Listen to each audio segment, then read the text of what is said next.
Welcome to class. Sit down and shut up because we have a lot to talk about.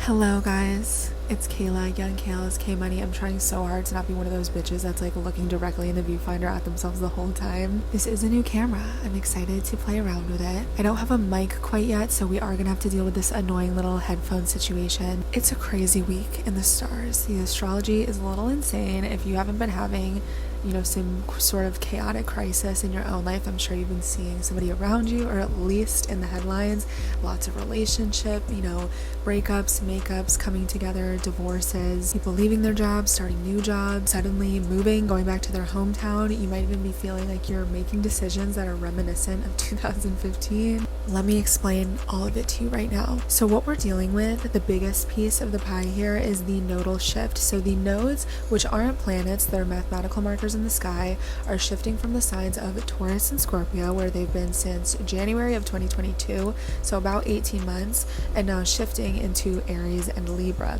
This is a huge energetic shift for everybody. And listen, I am not, everyone that I've read for, every client that I have knows that I am not one of those astrologers that's like all these woo-woo, very vague, like energetic, sort of intuitive messages. And that's not to diminish or like invalidate any astrologers or tarot readers that do kind of use that language. I mean, that is part of it. Like with the North Node going to Aries, yeah, it's about getting to know yourself better. It's about authenticity. But there's a lot of black and white things that we can see that aren't always going to be inherently positive. Does that mean I'm going to sit here and fearmonger and tell you like all these awful scary things are going to happen? No, but let's be realistic. I know when I first got into astrology and I wanted to like understand what was going on with myself, with my life, I didn't want to hear this.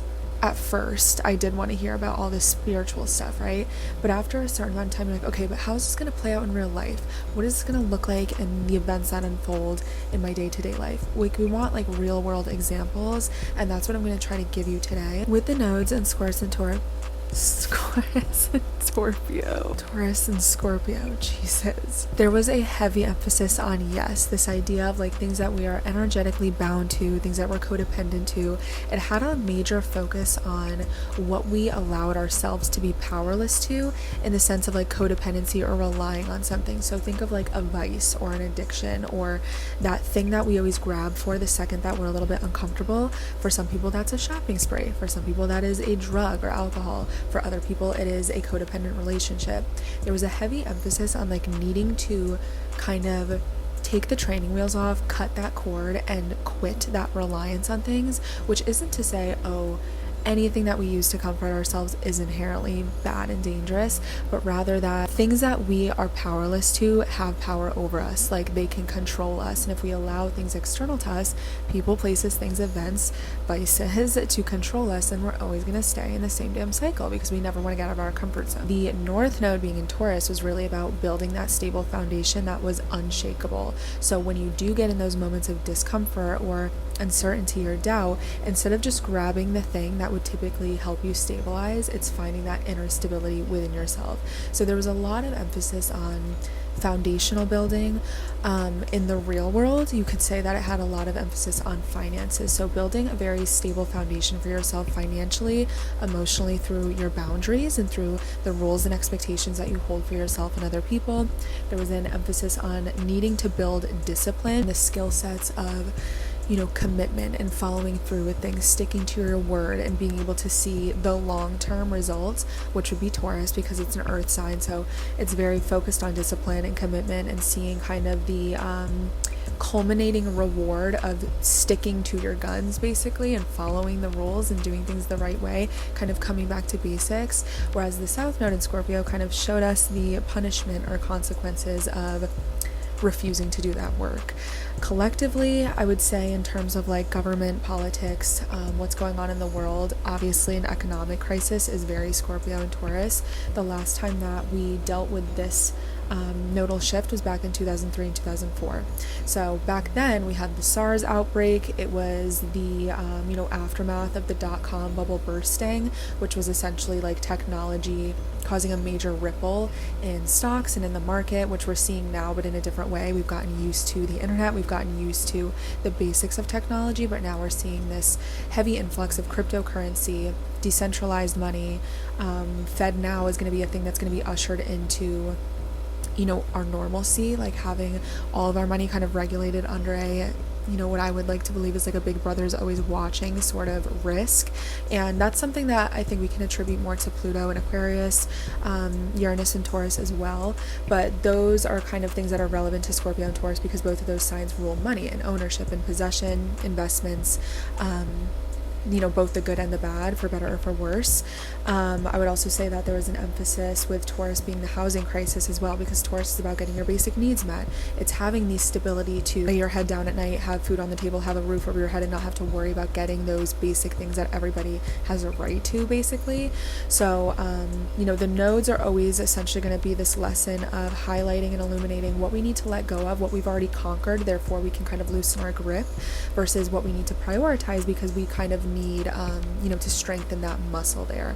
And the goal is never to abandon the South Node, the Scorpio sign. It's never to obsess over the North Node. It's to find balance between the two. Both can provide us a lot of knowledge and insight and value, but we need to kind of find that balancing beam, because when we focus on either end of the spectrum, if you are focusing heavy on those Scorpio themes of like addiction, manipulation, control in order to get the things that you want to make you feel safe, rather than building, block by block this very stable foundation with Taurus, you probably face the consequences of it, and you probably also see the rewards of leading into those Taurus themes if that's the thing that you've been working on for the last 18 months. So typically when the nodes or any planet reaches the 29th degree, the last degree of any sign, there's going to be a little bit of a culminating, boiling over crisis sort of moment. It does not always have to be inherently negative or something that is horrific and catastrophic. Oftentimes it can be, because 29 degrees is a critical degree that can sort of bring what is this sense of urgency to confront something that maybe has been looming around or brushed under the table or not quite head on head, confronted yet. But the nodes as of today, which is the 18th, I believe, they changed signs yesterday. We're already in the 29th degree now of Aries and Libra, because it was sitting at that 0 degrees, and now we've just tilted ourselves into Aries and Libra. So the reason that there's a heavier tension point that we're dealing with is because among this opposition of the nodes, they are always going to be directly opposite each other in directly opposite signs, but always at the same degree. We are having what is a grand cardinal cross, meaning over this opposition of the nodes, we also have another opposition crossing over that opposition, meaning that these 4 points are causing squares to one another. So we have 4 squares, 2 oppositions, a lot of discomfort, a lot of need for balance, and it almost has this pressure cooker sort of vibe to it, because we have energy from these 4 angles coming into the middle and fusing something until it pops. Do you like that little visual I just gave you? So having what is a cardinal cardinal grand cross. We had a fixed grand cross, I believe in mid-May, and that one was relevant. I have another video here on YouTube that compiled a little mini TikTok series that I made. I want to say it's like a 20-minute video of all of them together, of how the fixed grand cross was relevant to themes of war. And now with the North Node ushering itself into Aries, which is also the sign of war and embodying this sort of combative, aggressive need to confront something theme, we're going to be seeing war becoming more of a topic that we're going to have to get comfortable with. But with that grand fixed cross, that one was essentially reminiscent of right before World War II started, and to have such similar themes happening in the stars. We also had a Uranus at, I believe it was at 17 degrees right before World War II, and right now I believe it's at like 20 degrees, but it's going to retrograde back to similar degrees. It's going to retrace its steps in the same territory that we've already crossed over. It's kind of giving us deja vu of World War II. In World War II, that Grand Cross happened back in, I want to say, I'm not good at history stuff, I want to say it was 1949. Happened like right in the middle of May, similarly to this year when we had the same aspect, and the war didn't start until September of that year, right when the nodes shifted into Aries and Libra, which is what we're experiencing now. So with that being said, this isn't to say, you know, you're gonna wake up tomorrow and there's gonna be like a bomb in your front yard, okay? So please don't think that I'm trying to scare you into having a lot of paranoia around war. It's something that, you know, doesn't happen overnight. It's gradual.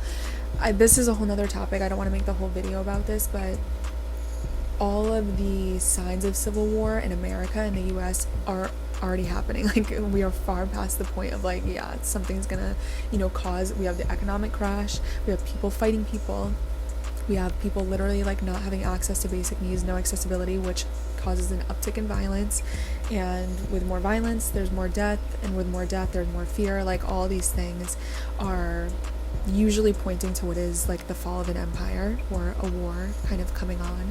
So it's something that we'll see gradually happen.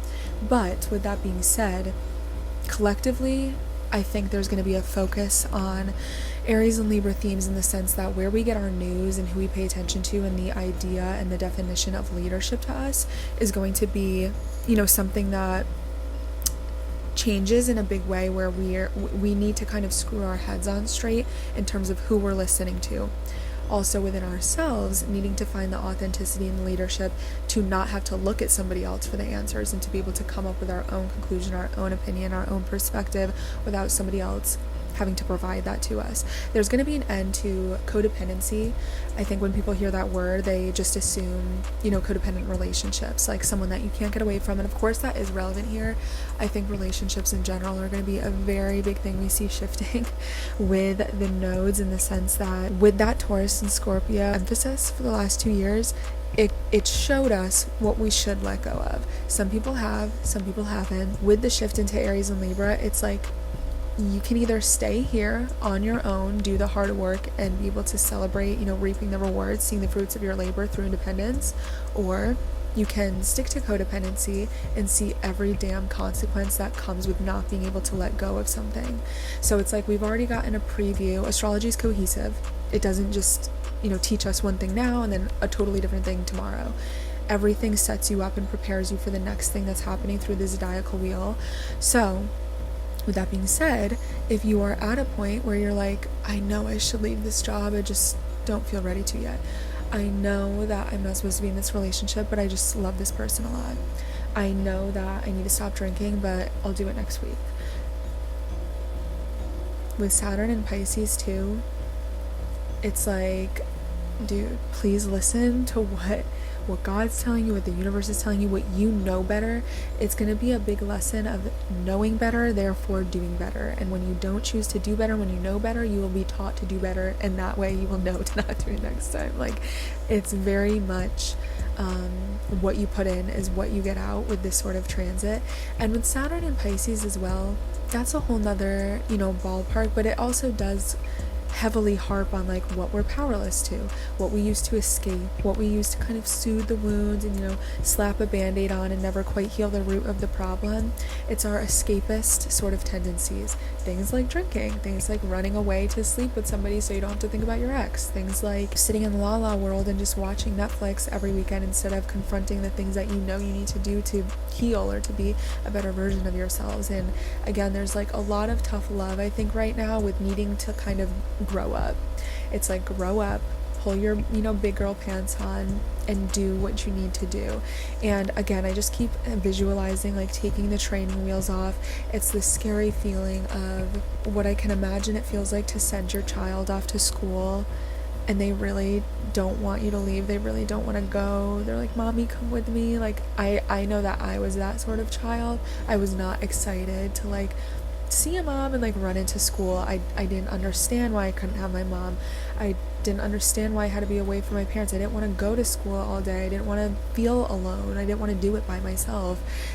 This is that same sort of feeling of, it's time to let go. You need to do the big girl thing. You need to be an adult, and you know why you need to do it, and it is going to be hard, but that's not a good enough excuse to do it. Had my mom not sent me off to school and babied me and, you know, let me kind of harp in that codependency and not showed me, you know, sometimes you got to do things you don't want to do, but you're going to see why later and it's going to feel good, I would be having a lot more problems right now. And I'm not saying that from a place of superiority either. Like, there's a lot through this transit that I'm having to uproot within myself, and that Scorpio Taurus transit, baby, beat my ass. I'm a Scorpio rising. I can like tell you guys my own anecdote with that, but I'm happily passing the baton to Libra risings to kind of experience what fucking shitstorm I went through.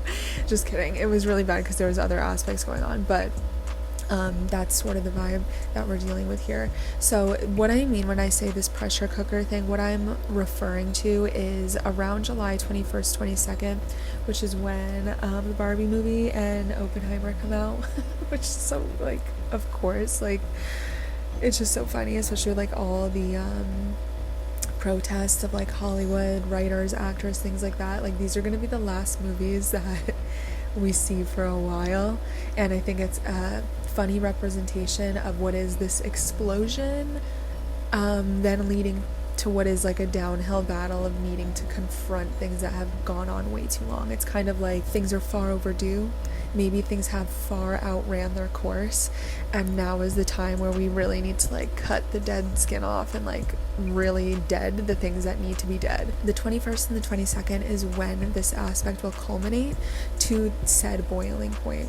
So Cardinal energy is very aggressive. It's very go, go, go. It's a great initiator. It likes to start things. It likes to get the ball rolling. It's very progressive. It doesn't like to sit still. It doesn't like to wallow in lack of progress. It doesn't like to be stuck with the same old things for way too long. It's really good at starting things and getting the ball rolling. So having this between Aries and Libra, and then what is going to be the opposition between the Sun and Pluto. The Sun's going to be at 29 degrees of Cancer, and Pluto's going to be at 29 degrees of Capricorn. We're seeing again this sort of like mommy daddy energy of like, what is our emotional craving versus this Plutonian need to confront where we allow ourselves to be so powerless to things. It's power and control dynamics, it's tactics, it's fear, it's, the same old story, and needing to kind of close that chapter in order to start a new story. It's really going to demolish anything that was never too stable to begin with, and it can feel like, oh my god, my world is crumbling, especially if it's hitting very personal, particular things in your chart. If you have cardinal placement, you're probably feeling this the most. It's probably very personal to you. Sorry, I've been like hunched this whole time. We can't run from something anymore. There's something where we need to confront it. We need to face it. We can't keep slapping a band-aid on it. We can't keep running in the other direction. We can't keep closing the curtain and hoping that if we like don't look at it and ignore it long enough, it'll go away. Like, it is very much time to face whatever this thing is in our lives, and probably have what is a hitting the ground running sort of, like major new beginning. This is also going to be reminiscent of sorry, like chugged a coffee before I started recording this. It's also going to be very reminiscent of the 420 eclipse that we had this year, and that was at 29 degrees of Aries. So to have the nodes crossing over territory that was already quite prominent and sort of like the main character earlier this year, whatever was going on around 420 for you, April 20th, that eclipse at 29 degrees of Aries might be resurfacing in a way now where it's like that was either where the seed was planted or where we initially became aware of the drama or something, and now it's like we're really in a big way seeing it and having to like almost conquer it or confront it or end it or begin it, whatever it is. For example, I don't like sharing my personal stuff. I usually save that for Patreon, but I'll give you like my vague sort of rundown. Around that time for me, I had a pretty intense family crisis that uprooted a lot of long-standing like feelings and patterns and themes in my family that I don't think I quite recognized how damaging or like wounded they were until this event had happened. And the peak of the event happening was when Pluto entered my 4th house, which was the end of May. So by 420, I'd already kind of gotten used to the circumstances of what was going on, but there was this sort of rolling, boiling energy within me of needing to be like, okay, I can't just sit and be sad about this. Like, I need to do something about it. I need to take the lesson this is teaching me. And I think personally those lessons had a lot to do with independence and with breaking codependency and with having to find my individuality apart from my family, even if it felt like marching to the beat of my own drum and kind of separating myself from it felt like I was dying, or felt like I was killing a relationship, or felt like I was being selfish, because Aries is about being selfish, but it's productive selfishness, it's rightful selfishness. It's not inherently greedy, or I'm taking this so you can't have it. It's I'm taking this because I deserve it and you need to worry about yourself. Like, that is not my problem, sort of thing. And I think that eclipse kind of was the conception point of that thought for me. So with this transit happening, I'm having what is like a mini sort of branch off similar theme happening again. That's kind of similar to what was happening back in March for me on a much smaller scale, but enough for me to snap back into that lesson of like, Kayla, you got to come back to that point again. You need to be independent. You need to let go of this, and you need to do what you need to do for yourself, no matter what it means for anybody else. So with that being said, that's for me personally, and 29 degrees of Aries is right on my descendant, which has a lot to do with my relationships in general. It's squaring Pluto in my 4th house. This is going to be dependent on your rising sign, and you can follow me on Patreon. That's where I'm going to put how this transit is going to be affecting every single sign, like a good description of what this means for you. That way you're not like, okay, it sounds dramatic, but now I'm scared and I have no idea what this means. July is very pivotal. It can feel a little abrasive. It can feel a little bit like we're stepping on the gas and the brakes at the same time. It's like we want to go, we want change, but we don't want it to be at the expense of letting go. We want this new story, but not if it means we have to completely close this one. Because what's happening is, with ending this chapter and needing to step into the next one, like, that transitionary point is the commitment of, I'm making the leap and I know I can't go back. I'm making the leap even if I'm, uncertain of where I'm gonna land. It makes me think of the first time, like, you're taking the Metro North when you're on the train and you switch cars, and it's like when the train is moving, it has this very scary feeling of like, am I gonna fall into the fucking train tracks? Am I gonna die if I try to jump from car to car? And then you do it and you're like, oh my god, why was I so scared of that? Like, I'm fine. And I feel like that's the sort of thing we're seeing now, is that based on our limited beliefs and the story. There's a damn bro. Sorry. I hope you didn't see that on camera. How embarrassing. But there's this sort of leap of faith that needs to be taken in order to see at all any progress or change. I think people have been running a story that's familiar to them into the ground for so long, and it's harming you. It's keeping you stuck. It's making you unhappy. You're stagnant. Like, this is bleeding into, I think, a lot of people's lifestyles too. Like, the North Node going into Aries is so good for finally doing the damn goal you've had on, like, your New Year's resolution list since, like, 2012. Like, this is kind of saying, bro, get it together. You need to go after the thing that you want. There's no more waiting. Aries is a straight shooter, baby. So it's kind of saying, like, if you want what you want, you need to go after it. And when somebody else gets it because they went after it, you can't be upset anymore. And I think that it's coming at the right time, especially post-pandemic. I think, obviously, we can't blame anybody for falling into bad habits during what was a collective, like, traumatizing worldwide event. But I think we're far enough out now, and that's not to say COVID's gone or the virus. I'm not talking about the virus. I'm saying the psychological effects of it have slumped so many people. Not only one through a psychological crisis of, like, we have lost our people to what the internet was capable of.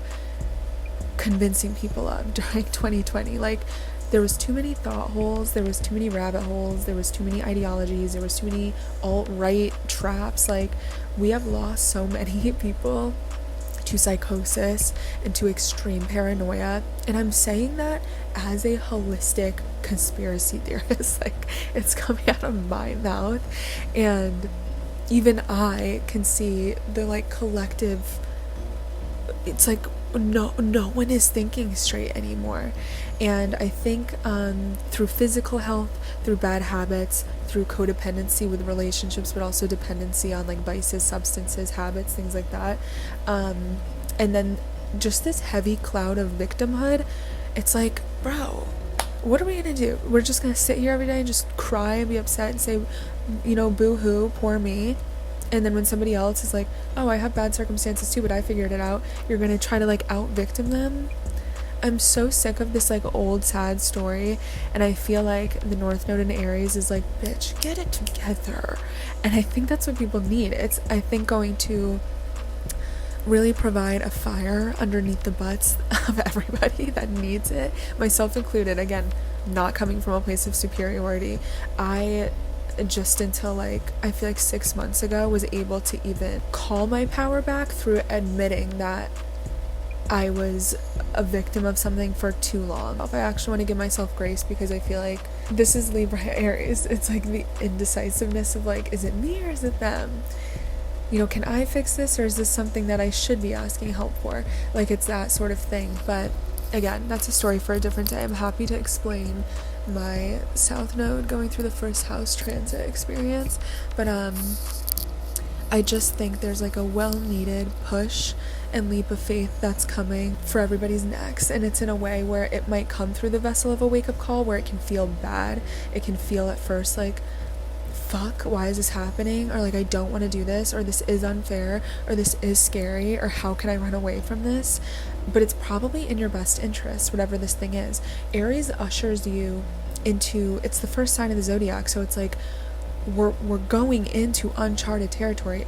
It's new, of course it's scary, but that's what's good about it, is that discomfort inspires action and change and progress and all of those things. Whenever I get passionate about what I'm talking about, I get like tight in my shoulders. I'm trying to like stretch myself out, but yeah, Pluto at 29 degrees of Capricorn is a slow transit. It's nothing anyone's unfamiliar with, because it's been here for, you know, quite some time. It's been hovering over this 29th degree for a while. But we are having what is America's like third now Pluto return, which is really time and time again digging its heels in the sand of what is essentially the breaking down and the crumbling of a system that, yes, once worked before, but is no longer working because we've outgrown it. It's outdated, it's unfair, it's unsuitable, and it's not able to supply the demand of what everyday people need.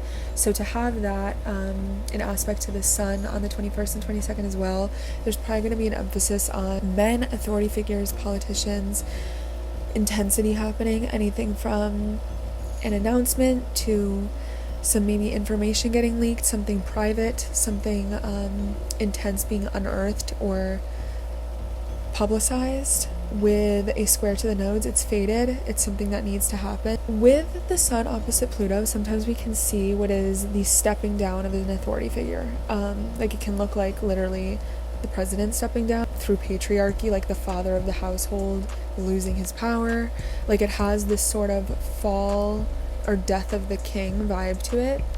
And with that cardinal cross of the nodes happening as well, it's like, not only is the drama of the sun opposite Pluto pretty big in and of itself, but with the nodes squaring it as well, again, it's that pressure cooker energy. I don't think I need to do that visual again for you, but that's what we're dealing with. And I think politically it's just going to be intense.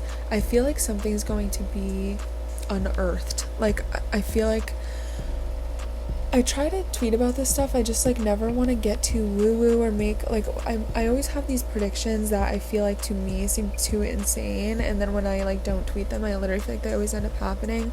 But I feel like there's something with politicians, it doesn't have to be straight on Biden, but obviously we know about under the radar, behind the curtain intensity with politicians, whether it's drug use in the White House, whether it's what is essentially like paraphernalia with children and politicians or people in power. Like, we know how this game is played. I think it's silly that like people think politicians or people in control in general like aren't pulling some sort of string.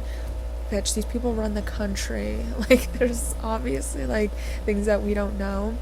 And with Pluto being the unveiling or the death or the ending or the intensity or the what is essentially like Grim Reaper vibes of slashing something down or pulling the curtain back of something you were never supposed to see to begin with, I feel like there is something with a man, a politician, a person in power. It doesn't even have to be from the US, but maybe just in effect or in relation or in, you know, proximity to how it affects the US, happening, like, undoubtedly. Like, I feel like there's going to be an undeniable thing around the 21st or 22nd of July of needing to confront what is some sort of intensity that affects the population at large, the president, or... Sorry, I'm like losing my train of thought because I feel like there's so much that I want to say. There's things that I, again, save for Patreon, and that's not me like trying to bait you into it. It's just that I'm not comfortable saying certain things like on YouTube. But basically, I just think there's going to be an intense unearthing of something that can maybe scare people a little bit, with themes of war being present. Even the rollout of FedNow, I think, could even be relevant to that, because I believe it's supposed to be launching in July. And, you know, even if it's not something that scares people point blank period, it's like that in and of itself is scary. So FedNow being what is essentially like federally observed or supervised exchanges of money, in the sense that it's similar to like Cash App or Venmo, but through banking, it gives such an extreme sense of oversight and lack of privacy and lack of autonomy to everybody through the way that they use their money. Like, money will not go untracked. Money coming in and out will not, you know, go untracked or unaccounted for through the eyes of the government. And that's dangerous. It puts a lot of people at risk. And I think slowly with cryptocurrency and like just the banking crises we've been having throughout the year, we're probably going to dwindle ourselves down to like maybe 4 or 5 major banks controlling everything. And that in and of itself, again, is dangerous. Like, the less autonomy, the less variety, the less choice we have in where we put our money or where we don't, the more control that, you know, we don't have, the more powerless we are to who is kind of overseeing it. And I think that that's something that could be prominent, especially because the boiling point of Scorpio and Taurus has a lot to do with finances and investments and banking in general, and money and accessibility to that money, etc. And with it shifting into Aries and Libra, it's like self-independence, autonomy versus partnership, collaboration, contracts with other people, and needing to trust those people or institutions to be a good partner. And if they don't, you know, that's where that trust becomes something that we are punished for or face consequences for. The vulnerability of trust and commitment and contracts and like literally signing our names onto something. So I'm a little concerned about that. Come October, you know, things start to get intense with the eclipses as well. But I would say, I feel like I had some other predictions. I didn't write any notes down just because I wanted to, like, you know, be as organic as I could in this conversation.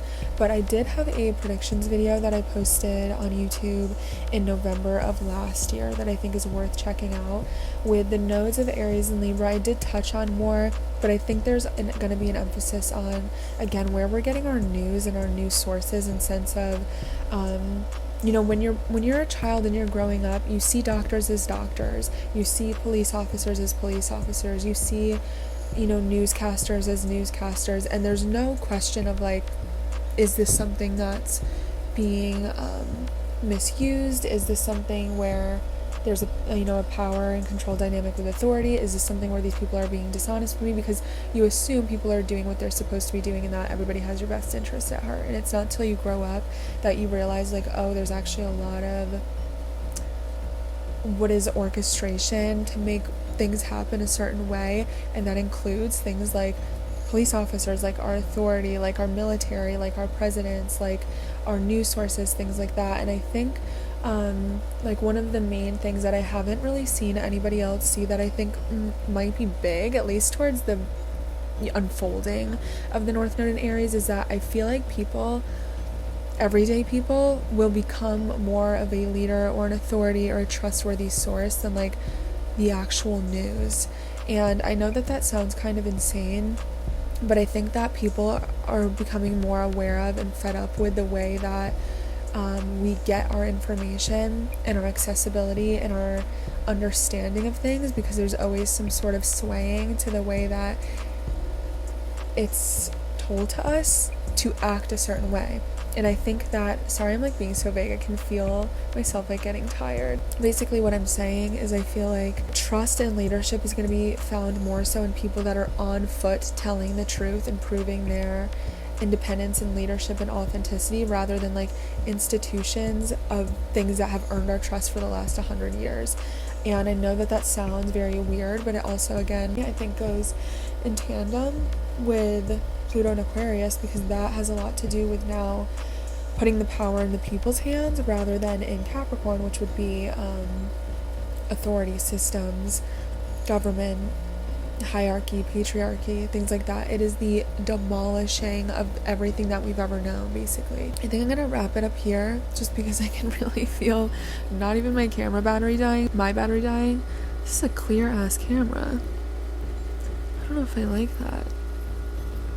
But thank you guys for watching this. If you were even able to get through it, I promise to have notes next time. That way it's a little bit more cohesive. But I just wanted to do a little bit of an energy update. Go, lightly on yourself this month. Try not to be too impulsive or combative. There's a lot of drama within relationships. I've been tweeting a lot about that, so you should follow me on Twitter in terms of using pop culture as an example of things that can be happening in your personal life. There's a lot of divorces, breakups, hookups, scandals, mysteries, secrets, cheating, infidelity, marriages, intense stuff happening with love, finances, and beauty throughout the summer, all the way into September. I would even go as far as to say October to be extra safe. So all of those things, you can follow me on Twitter or Patreon for. My main advice for Venus retrograde is like experiment with things that are non-committal, enjoy things as long as it's not hurting you or somebody else, and just have fun with the ride as long as it's not gonna like make you crash and burn if you don't have your expectations met. Like, enjoy it for what it is. Go into things blind. Don't cheat on your partner. Don't get impulsively married. Don't get a tattoo of somebody's name. And don't dye your hair blonde overnight if you have black hair. Those are like my main things. Leave your heart open. Retrogrades are not inherently bad. They just make the past a little bit more relevant. Again, the last time that we had Venus retrograde in Leo was in 2015, so any relevance of like maybe someone you were dating back then, or a passion project you had, or a hobby you enjoyed, or a place you wanted to go, all those things can become very relevant again. And that's not to say, oh, if it's back, it's bad. Like I said, if this is something like a friend that you had lost touch with wants to rekindle, do it. If it's something where like your abusive ex is like a changed because they're finally like single for the first time since then, like, no, I don't think it's a good idea to dive into that. I think there's a heavy emphasis on misogyny and on the Madonna horror complex on women in general, female empowerment. I think a lot of women are leaving. I think a lot of women are throwing in the towel. I think a lot of women are realizing the jig is up, and that that you can't win, that you can't win in the patriarchy, you can't beat misogyny. So the lesson being, if you can't beat it, it's not, well, find another way to beat it, act a different way, try to play the game differently, just put up with it. It's quit and be yourself, quit and do what makes you happy, quit and be independent until you find someone right for you, which is Aries North Node. And with the South Node going through Libra too, like, people's codependency is going out the window, and if you don't do it yourself, there will be divine intervention where the stars will step in and force you to do it. And you don't want to be forced to learn how to be independent because you get cheated on. You don't want to be forced to learn how to be single because your partner, like, you wake up one day and they moved. Like, you don't want this, again, push comes to shove, a pressure cooker sort of energy. You want to have your autonomy within this. So with the understanding of what's going on in the stars, use it to your advantage. That's why I say astrology is literally a cheat code. It's there to help you. It's there to give you a map. It's there to understand and reflect on your participation in everything. And that's not to say you can beat it or that you can dodge the lessons, or you never have to go through anything bad again if you use astrology, but rather that you will be able to navigate it a lot smoother and feel a lot less crazy and feel a lot more confident in your decision making. And I'm super excited for this transit. I think I learned a lot of my lessons with my South Node going through the first house. I think that I passed every test. I think I did a good job. I think it was really freaking hard, but I did what I needed to do, and I'm proud of myself, and I can genuinely say that I feel amazing. I feel great. I love myself. I'm proud of myself. Like, I could cry about it if I really thought about it. As a Scorpio rising, to Libra risings out there, and Aries risings too, I'm passing the baton to you, because you are next up to kind of feel what is the unearthing of this identity crisis that will teach you everything that you are and everything that you aren't through the vessel of your relationships. So with that being said, with the transits going on right now, if all this was messy and confusing and scattered and you're like, but how is this gonna affect me, you can subscribe to my Patreon to the 1111 tier. I believe it's called Star Student. Hello, Kayla. I named it, and I'm like, I think it's called, but that'll give you all the forecasts for what's going to be affecting you based off of your rising sign. So I'm super excited to write that article for you guys. I might actually just do a video, that way it's easier to watch and flip through. But otherwise, follow me on Twitter, on TikTok. I like to do short little videos on there, usually like pop culture stuff. Subscribe to my newsletter on my website. If you want to book a reading too, hello, that's going to be the thing that's going to be very personal to you. I always say, like, horoscopes based on your rising sign give you enough to grapple with, but it will never replace a personal reading. So if you're like, dude, I just need like a really quick explanation of how this is going to affect me, you should get my mini reading on my website. Everything that you need is going to be linked below. There's full readings there. There's other services that I offer, but if you just want an affordable short reading that's going to give you the rundown, the mini reading is going to be your best option.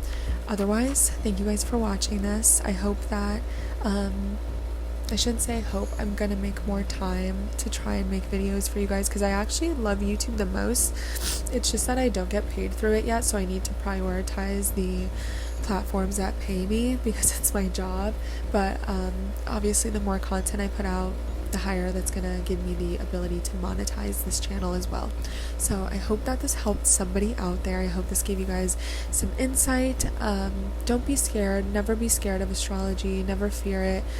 Everything, even when it feels like your world is crashing down, is working in your favor. Life doesn't happen to you, it happens for you, and just keep reminding yourself of that. And if you have a moment coming up where shit hits the fan, just remember Kayla told you this is working in your best interest. You just gotta work through it. So thank you guys for watching. I will try to post on here again soon, and love you so much.